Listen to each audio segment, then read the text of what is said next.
we've seen a move higher after all the pressure that we'd seen in May. We have seen a move higher for stocks. But you think it's because people were anticipating a potential pause from the Fed in September. You think that pause is not going to be there, given Friday's jobs numbers. So what comes next? That's right. Good morning, Becky. Great to see you. Look, we had a 10% move off the bottom on the S&P. Certainly felt better the last part of May than the beginning part of May felt. But this is really part of what trying to find a bottom looks like. And I think investors need to really put on a new hat and recognize that we're in a new regime here of tightening liquidity, a higher cost of capital.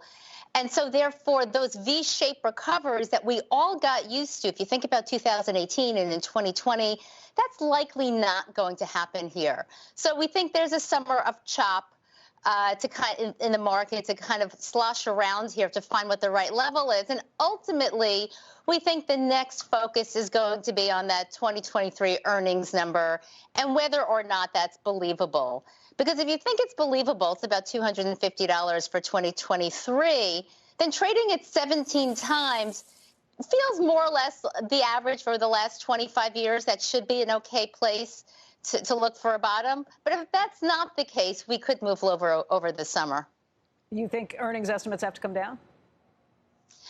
Look, given what we've seen from Q1 earnings season and just the kind of commentary we've seen in certain companies, we do think numbers have to come down for 2023, both on the margin side and on the revenue side as well.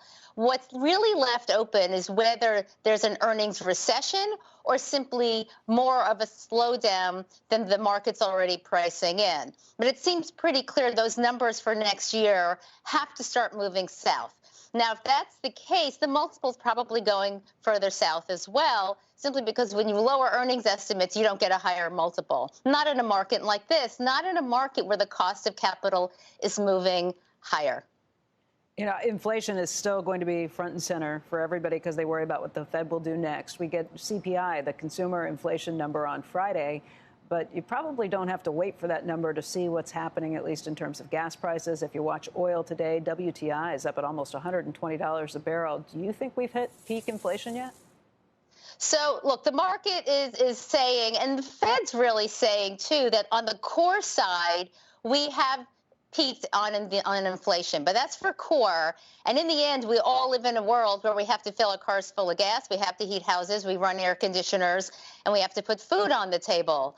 And so ultimately, that headline number we do think will remain stronger.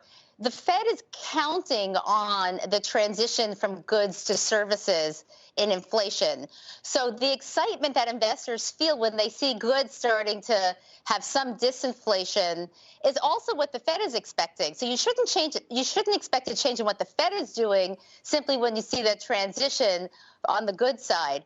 The stickier side is that services side, the wages and the housing and the house prices. Those are going to be far tougher to bring down. So yes, we've peaked. We're remaining at a higher level. I'll just say today is D-Day.